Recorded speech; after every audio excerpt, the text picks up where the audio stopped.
I'm Scott, and this is episode 36 of What Makes This Map Great.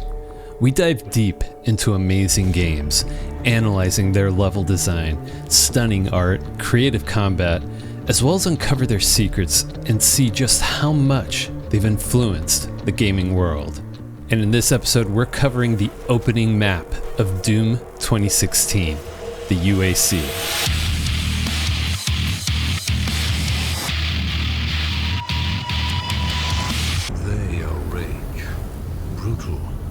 Without mercy.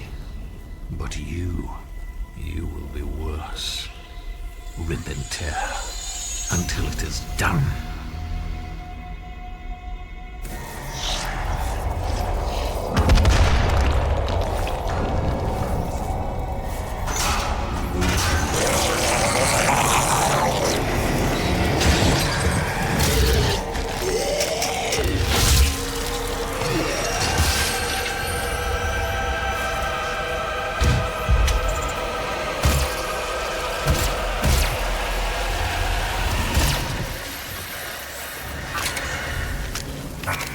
We awaken in Site 3 of the UAC, but for the Doomslayer, he has returned back. Union Aerospace Corporation is a global megacorp based on Mars, and in this timeline of Doom, they are the main supplier of Argent Energy, a primary power source for humankind. The UAC also uses this energy for their research in tech and weapons. There's one problem. It comes from hell. And the UAC, again, has a demon invasion problem. It's a good thing the Doomslayer is back. This opening room houses the sarcophagus of the Slayer. This room immediately visualizes what the UAC is capable of in regards to technology. Granted, the year is 2149, science and technology would inevitably advance, but the artists at id did an amazing job of visually showing us what UAC tech looks like. Hard metals everywhere, of varying types based on the metallic roughness of these surfaces. The curves on some of these environment models are smooth, using plenty of polygons to support silhouettes. On the note of tech, id Tech 6, the game engine running Doom 2016, is still a marvel to behold 10 years later. The lighting is real-time and dynamic, mixed with light maps. Materials are physically based, making surfaces render and react to lighting realistically. Look at the glass panels here.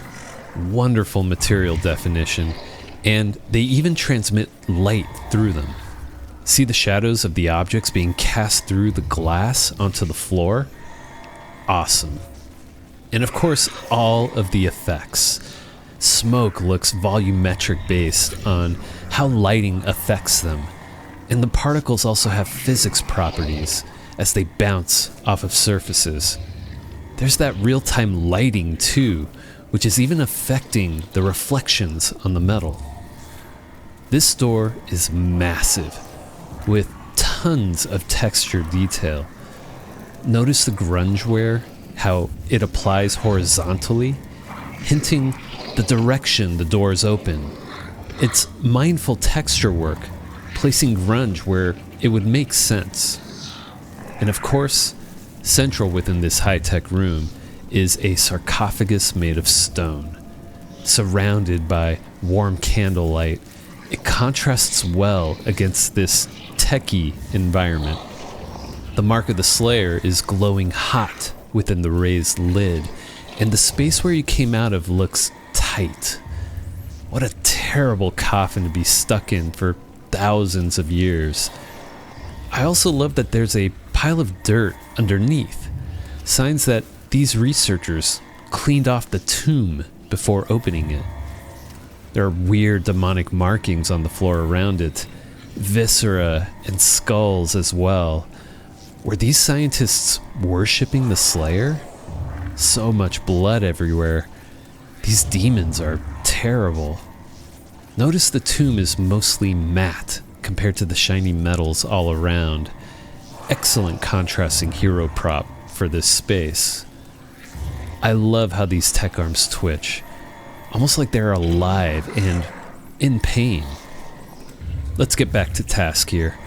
There's a door surrounded by panels and signage, warnings.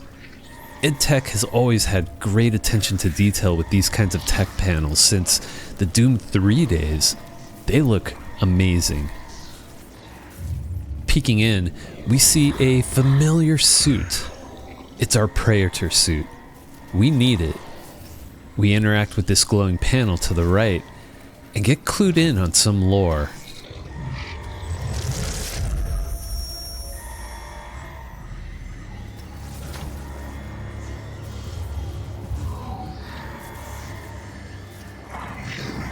We have to contain this. Contain this? Contain me? We step in and see our magnificent armor in the center of this room. Looks like it was excavated alongside us, but kept separate here. The room is a mess and mostly cast in shadow.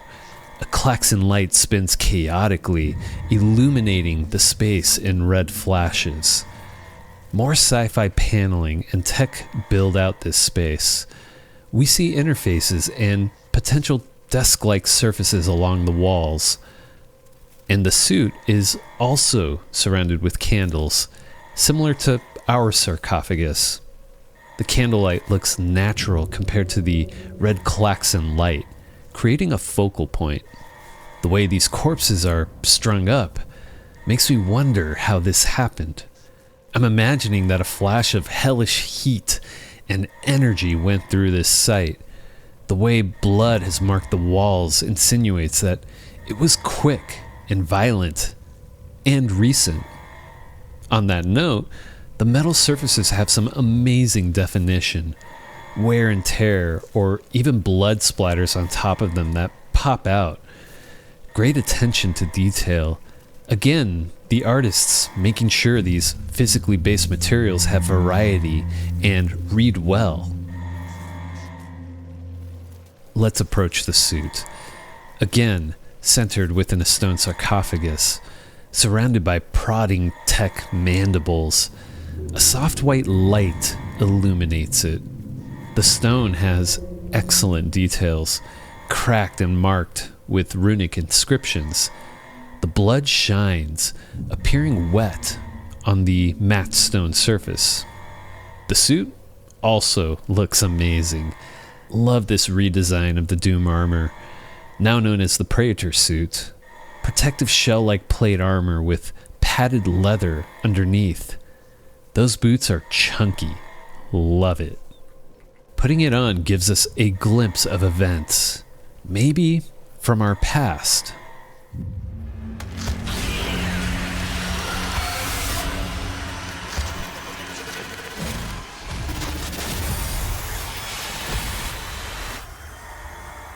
Brush that dust off, put it on our noggin.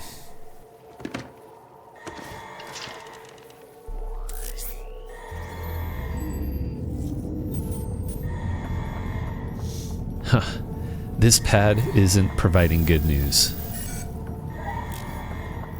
The fact that this UI is running this entire in-game animation on this pad is just amazing. We take this kind of game tech for granted today. Cannot determine the cause of the demonic invasion until the Resop satellite is brought back online.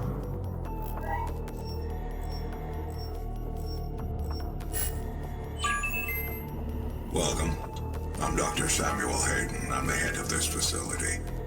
I think we can work together and resolve this problem in a way that benefits us both. Shut up, Samuel Hayden. I'm mad. Oh, look at this lighting. Distracted. By the way, if you're enjoying the work that I'm doing here, consider supporting the channel by liking, subbing, doing all of the YouTube stuff. It is greatly appreciated. Let's keep going.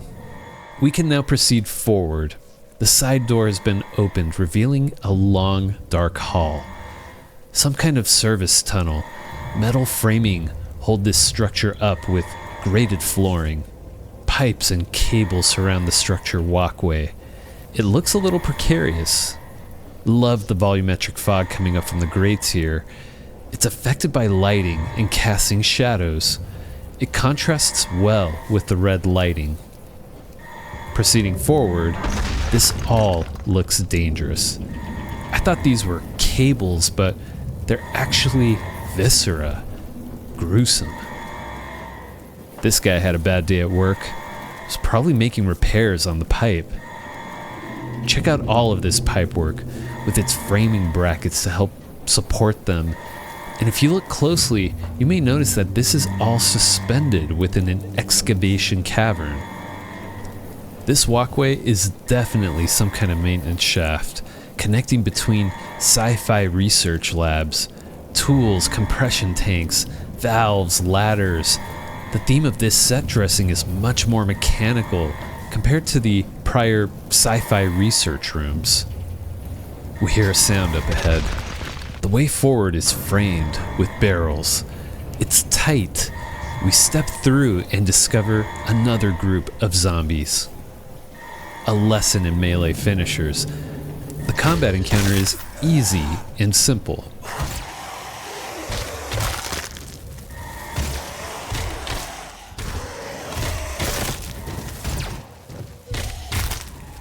I just love the lighting in this space. The smoke and steam being illuminated by the surrounding lights. And this steam particle subtly points the way to these stairs leading forward. Also, check out this small detail. Grud light. As a former environment artist, it was always fun to create fake branding for random props in a scene. Up the stairs, we see a magnificent door. It appears broken, most likely from trying to shut on this unfortunate guard. But he was kind enough to offer his shotgun in death. We take it. Racket. This thing is a beauty. The way that its metallic surfaces react to the environment lighting is a chef's kiss kind of moment. Let's open this door and step through.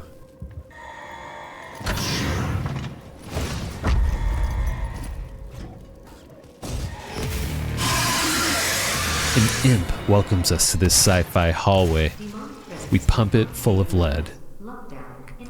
It's a beautiful transition, moving from the maintenance shaft and back into this well-structured UAC lab. The white finished metal surfaces really pop the flame hues, as metal piping runs along the ceiling looking very shiny and metallic. We even get some matte gray surfaces for contrast. To build out an environment like this, you need to make modular pieces that snap into each other. That's how we get such a well-structured appearance in this hallway. The corner has viscera hanging. We can assume the imps probably did this. Evil bastards. And this glass window, huge props to the tech artists that created this effect. The glass has some wonderful texture details. The hex grid makes it appear enforced, while there are micro scratches throughout. But most impressive is that it appears to have thickness, and the depth of field effect makes it look like this next room is hot. And likely so. Proceeding through, we get a beautiful view of our first true combat arena. The space opens up. The ceiling is vaulted, showing off rafters and piping, and the central region lowers down, framing this central support structure with a hefty top. But we have some friends waiting for us. Some more zombies. Let's clear them out.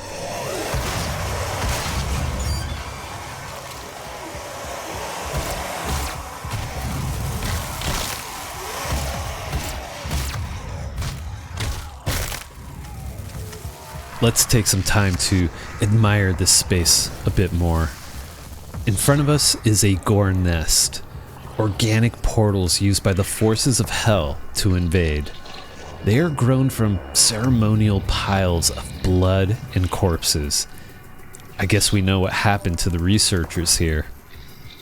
It also serves as a main gameplay mechanic. This is a lesson on a gameplay loop we experience throughout Doom. We'll activate this one a bit later.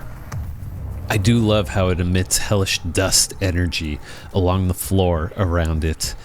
From this angle, the player should start to be able to visualize areas they can run through, jump, and mantle up ledges. The arenas of Doom 2016 really make it fun to navigate while in combat, and this one is simple enough for beginners to get a grasp of those tools. These structures look so cool. Potential cooling chambers that appear overheated. The glass is foggy and sweating. I love that detail. Even the central structure has a fan that seems to be struggling with the heat in this room. Pillar columns at this end of the room provide cover options. Notice the red barrels? Now we're gaming. Be mindful when shooting those. And even the outer edges of this arena go up in elevation. This side has a giant metal door. Detail meshing along the walls show service boxes in intervals, creating a nice rhythmic pattern that guides your eye to the doorway. And another great attention to detail, this hose has a water puddle next to it. I believe the team had designated artists that would go around using what is called a stamping tool. You can place small texture details on surfaces, and this water puddle is a good example of thoughtful stamping. Same with the blood splatters along the walls. On the opposite side, we have this small enclosed space. It's all on fire, making it appear dangerous. This fire is even leaving scorch marks on these walls. Again, the glass panel here allows you to see that central space. But notice the papers on the floor? Visual storytelling. A researcher's notes lay scattered next to boxes of shells. May have been a guard with important documents. The imagery on these notes is cool though. Some concept art most likely getting second use on in-game assets. Well, we've explored this arena to its extent. Just amazing details everywhere you look. I'm even noticing things that I missed from my prior playthroughs. It's time though. Let's interact with the Gore nest and see some action. Demonic presence at unsafe. That was dramatic.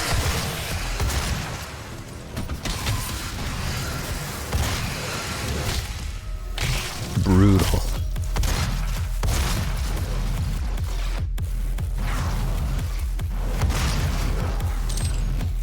Love when they hang off walls.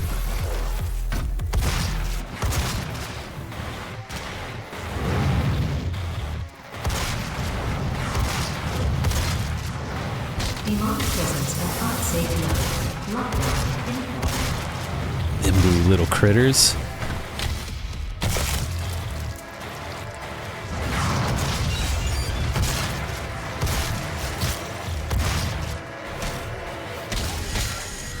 Red barrels go boom. That's all of them. Demonic presence eliminated. Lockdown disengaged. The lighting scenario changes now that we've cleared the demon invasion. Red to blue. Such a classic contrasting set of colors to symbolize evil and good. Things appear nice and in working order, though I feel bad for whoever has to clean up this mess. The way forward is lit up with green klaxon lights, another color to signal the way forward.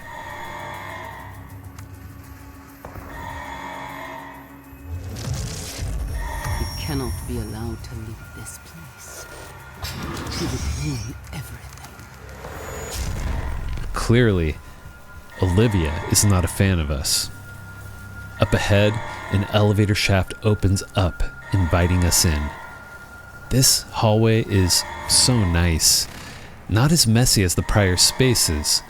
Warm yellow lighting illuminates some golden foiling, while the floor appears cool with its blue light strips and the low-hanging mist.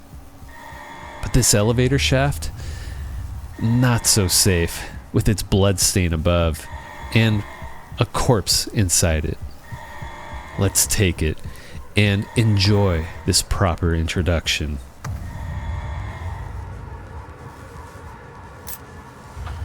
I'm willing to take full responsibility for the horrible events of the last 24 hours, but you must understand. Our interest in their world was purely for the betterment of mankind. Everything has clearly gotten out of hand now, yes. But it was worth the risk, I assure you.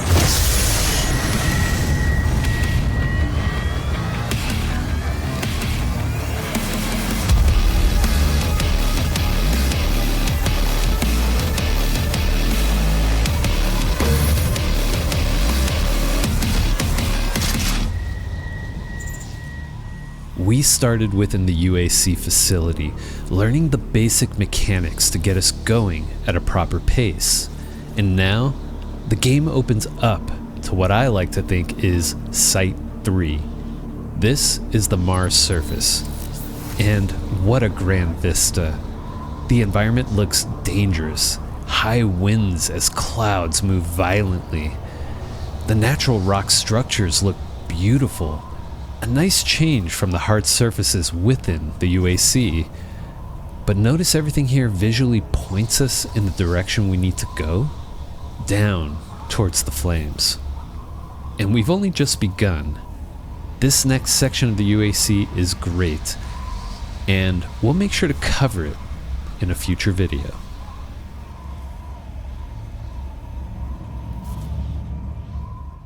So here's the part where we go over some quick trivia regarding our featured map. The opening monologue was written by Hugo Martin, the creative director over at id Software. He got the idea back in 2014. He woke up early one day and just started recording on his phone different versions of those lines. Hugo has also mentioned that it was inspired by the classic movie Conan the Barbarian. I love that movie, and I think that opening monologue really worked out for Doom. On that same note, this one's for you Doom lore lovers and enjoyers. The character who voiced that opening line was called the Origin in the game's credits. Hugo has since retconned this in an interview and said that it is King Navik. And if you look at the game credits, the same voice actor that did King Navik in the following Doom games is the same voice actor that voiced the Origin. Now here's a cool Easter egg. The final bulkhead door after the imp combat encounter in that final arena, it has a Mixom sticker label that's partially peeled off, revealing a Vault-Tec logo. This is a Fallout reference, and Fallout, I'm sure all of you know what Fallout is, but in case you don't, it's a game made by the sister company of id Software, known as Bethesda Game Studios. Though some gamers take this extremely seriously, confirming that Vault-Tec acts as a subcontractor for Mixom in the Doom universe. If I miss any interesting trivia that you'd like to share with the community here, please leave it down in the comments section below. So, what makes the UAC for Doom 2016 a great map? One of the biggest achievements this introductory map does so well is showing off all that the id Tech 6 engine can do. It creates a visually grounded environment through the use of dynamic lighting and physically based materials. Particle effects look amazing as well. Volumetrics allow for some beautiful fogs and smokes that react to lighting and shadows. Particle effects like sparks also have physics properties it's such a pleasure watching sparks bounce off surfaces. The artists did an amazing job on this introduction to Doom 2016. You get some wonderful contrasting elements, such as the cold, hard, metallic UAC tech against the warm colors and earth-like stone of the sarcophagus. The maintenance shaft feels like a dark hidden secret between these like really sophisticated labs as well, just held up with iron rusted supports, almost like it's barely holding on and fighting against the elements of Mars's natural environments. Moving from the maintenance shaft hall into the final arena space is also a sight to behold. It's always good to play with scale in levels. And of course, the environmental storytelling of the demonic invasion and how quickly it seems to have killed the humans in these spaces. It's brutal, but beautifully rendered with EdTech 6. From a gameplay perspective, the level design is an excellent tutorial for core mechanics like combat, traversal, and combat movement within the first arena of the game. It's all done at a slow, steady pace. The first thing you're taught is to shoot. You're going to be doing a lot of that in Doom, and you're automatically aiming at the zombie's head to show that headshots count in this game. The tight maintenance shaft teaches us about glory kills in a somewhat safe manner. And of course, the Gore Nest arena. The arena uses small visual cues as hints. There are small lighting elements along ledges the player can mantle. The coolant platforms are placed strategically to let the player discover how far they can jump, let alone they have ammo on top of them to encourage mantling up top. And of course, red barrels are an obvious video game design language, dangerous and explosive. There's also plenty of health and ammo pickups, which rewards players who take the time to take laps during the combat. Finally, the transition when taking that elevator out of the UAC and onto the Mars surface. Getting the title screen with the wonderful reimagined Doom soundtrack by Mick Gordon, timing the music ending with that shotgun pump made me say hell yeah the first time I experienced it. And stepping out onto the Mars surface is a proper send-off for the player to go on their adventure. It's grand and majestic in all of its reddish orange Mars beauty. The team at id Software nailed it with this opener. They flex their technical abilities, showcasing beautiful art within a gameplay-focused tutorial experience. It's an opening that doesn't just teach the player, but immerses them instantly in the world of the Doomslayer. You made it to the end. You're a legend. What are your thoughts on the UAC for Doom 2016? What is your most memorable moment of that opening? And also, what is your favorite Mick Gordon song for Doom? Not including the BFG division. Share your thoughts down in the comment section. I'd love to hear your stories. If you have a question you'd like featured in my Q&A series, leave it down in the comment section with the tag frags and coffee. And who knows, you may be featured in the next episode. Special shout out to Goat Commando 854 for the super thanks this last month. It's greatly appreciated. And I've also got my first member. Thanks so much, Annie Lopez 2266. It's my wife. She's my biggest fan. If you'd like a special shout out as well, consider supporting my work by providing a super thanks. Check out my membership tiers for special perks like early access to my videos, emojis you can use here on the channel, priority responses to your comments, as well as a special role in my Discord, which is linked down in the description below. Enjoyed the video? Hit that like button, share it with friends, and subscribe for more great gaming content. And if you're looking for more, check out this recommended video right here. Thanks for watching. I'll catch you in the next one.